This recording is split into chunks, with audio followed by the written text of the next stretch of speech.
Welcome to the Weber Grill Academy. Today we're talking all things pork shoulder on the Weber Smoke. Pulled pork, ultimate crowd pleaser, doesn't cost a lot, and you can feed a ton of people.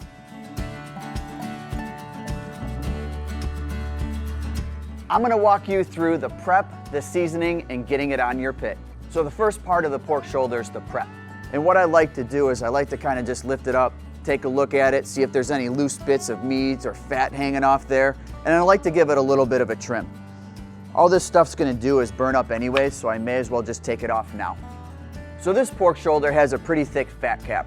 I'm actually not gonna take it off. I think as it cooks and smokes and we get this beautiful caramelization from the sugars and the rub, we're gonna get this pig candy that's gonna be nothing but pure flavor. So for me, the first part of prepping the pork shoulder is I like to start with the bottom.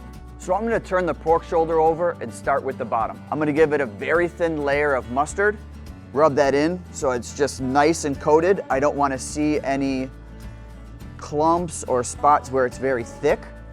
I'm gonna hit it on all the sides, minus the fat cap, and I'm gonna season it up with our barbecue rub. When I'm seasoning with the barbecue rub, I wanna hit it really thick. I don't wanna see any of the meat through the rub, and I also don't wanna rub the rub. I pat it gently with my hand to get the seasoning to adhere. Once we have it nice and coated, I turn it over and repeat on the fat cap. I'll hit it again with a very thin layer of mustard, and then I'll season it up again. Once I have it seasoned all over, I like to put the shoulder back into the fridge and let it come back down to temperature. I'm gonna do the second shoulder the exact same way. I ultimately like to season a pork shoulder 24 hours before I cook it. Give salt time to penetrate the meat and season it throughout. So I preheated the smoke to 250 degrees. I scrubbed the grates so that they're clean to start, and now I'm ready to put the pork shoulders on. So throughout the cook of a pork shoulder, I like to spritz it, meaning I'm gonna spray it down with a little bit of moisture to keep the outside of the meat damp. In our spray bottle for these, I have a mixture of apple juice and apple cider vinegar. I have friends that like to use pineapple juice. I have friends that like to use Coca-Cola. Ultimately, it's really whatever type of flavor or moisture you want to add to your cook. So when I open the lid, I'm looking for the dry spots on the outside of the shoulder. I'm starting to get bark formation on the front and on the lower sides. On the top, I can see that it's still a little bit damp. So what I'm gonna do is I'm gonna give these sides all the way around the bottom portion of the shoulder. I'm gonna give them a spray. I wanna dampen that meat up so that it doesn't dry out too much on me, allowing that top part to keep that bark formation that I'm looking for. Most of the time when I cook a pork shoulder, about 6 to 8 hours into the cook is when I can expect that bark to be set. What I'm looking for with the bark set is when I rub the top of the meat with my finger, I don't see any of it move. It's stuck to the meat, it's got a nice crust.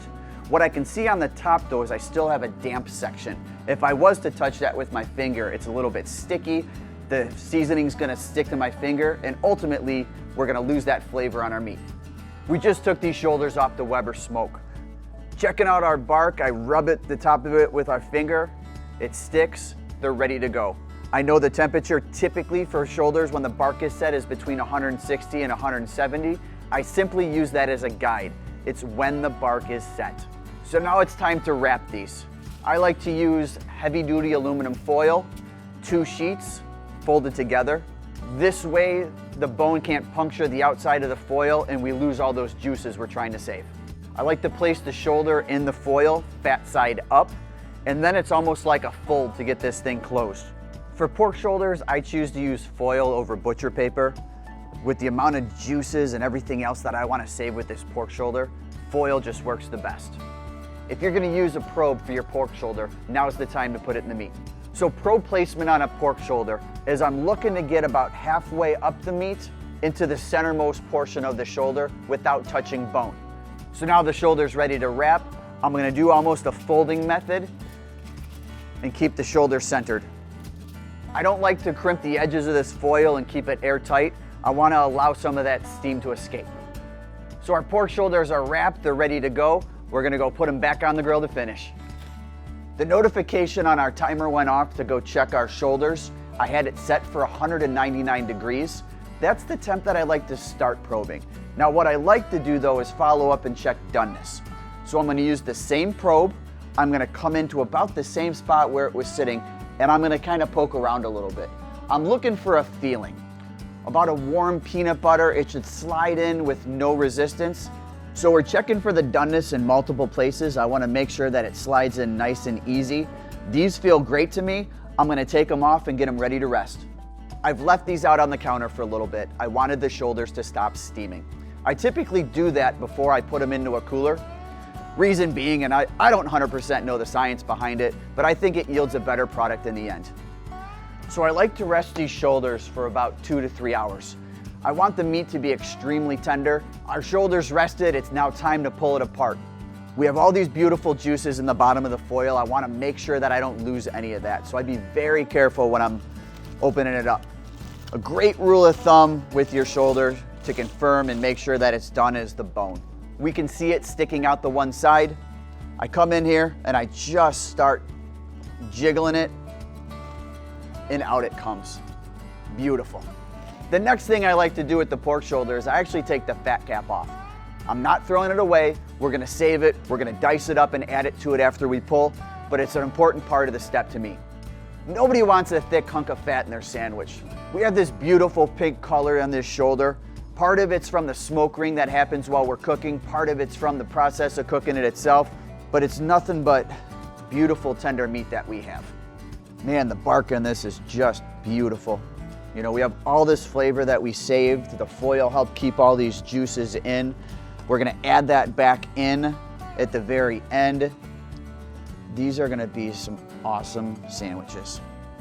So this part of the shoulder right here is actually the money muscle. This is the most tender part of the shoulder.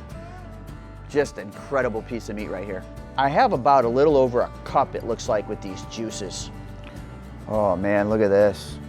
Now I'm gonna dice up this fat cap that we took off. I'm gonna cut them into smaller pieces and then mix it right back into this shoulder that we have. Once I have the fat cap tossed into it, I'm gonna give it a gentle mix. I don't wanna break the meat up too small, like I said. I like the bigger pieces. We have that fat cap now mixed in. We have the juices that we're pulling throughout the meat.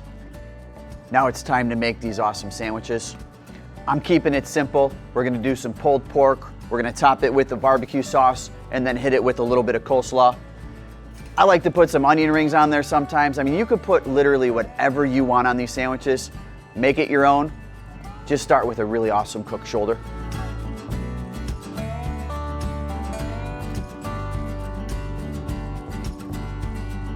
Couple tips to remember when you're making pulled pork. The bark is probably the most important part of it. Make sure it's set. Second, make sure you're pulling it probe tender. Extremely important. And lastly, always rest your barbecue. No way, really? We got all that good stuff? We got all that. Spot on right there. Nice.